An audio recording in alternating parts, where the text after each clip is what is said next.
Hello and welcome to another Bad Comic Review. This time we are looking at Ectokid issue 9. This is the final issue of the series, and of course this is part of the Razorline series, which was characters created by Clive Barker. This is an interesting issue because it's the last one, but I don't think they knew that it was going to be the last one. Not initially anyway. There is a bit of a change of pace for this one, and they're leading in a new direction, but it doesn't have the feel of a final issue. This is written by Larry Wachowski, pencils by Steve Scroce, Strangeland and Dvorak inkers. Tom DeFalco was the editor-in-chief. I can't read the name of the letterer, and then Mike Thomas was the colorist. So this is back when Marvel was kind of on the rocks. They weren't doing real well financially, and these books were expensive to produce. It had a $1.95 cover price. It was on nicer paper. You would expect it to be top-tier quality. Well, the Razorline series was pretty disappointing in that respect. This issue was actually really, really good. Now, in this issue, we jump around a lot because that's the way the story needs to be told. But what happens is a man walks into a bar, pulls a gun out, and is going to shoot Dex. And we jump back in time and learn that this woman, Annabelle, came to hire Dex, and he agrees because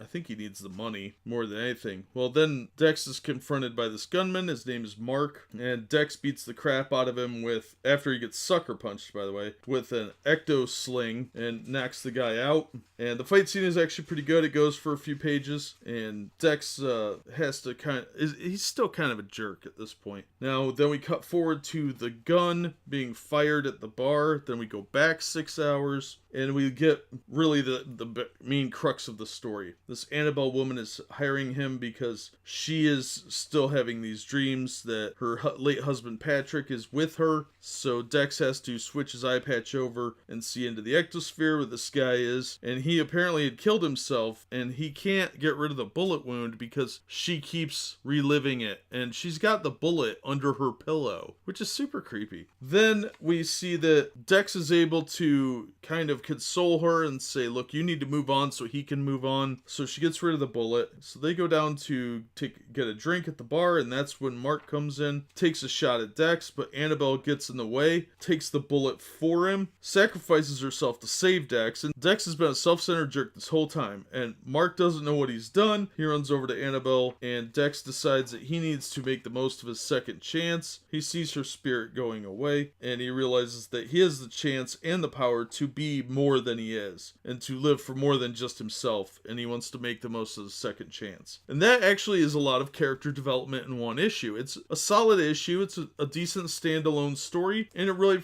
progresses the character. So I actually really like this issue. It's probably the best one that Larry Wachowski did, and maybe one of the best ones in the series. And I think they really could have done something with a character like this, but it really didn't go anywhere because Razorline wasn't doing that well, and the series just abruptly ends. At least there was kind of a one-shot wrap-up story to kind of give the character some further motivation if they could bring him back later. I know there is a one-shot they did a year after this, roughly, where it was Ectokid Unleashed. We're going to look at that one later down the line, but I would definitely recommend this issue. I thought it was fun, and you can find these real cheap. I think the most I've ever seen any of the Razorline books go for was about $2, but you should be able to find it in a 50-cent bid. If you do read it, it was a good issue. It doesn't explain a whole lot about his powers, but it was a good standalone story. But that'll do it for this one. As always, thank you so much for listening and supporting the channel. Please hit like and subscribe, and we hope to see you on the next one.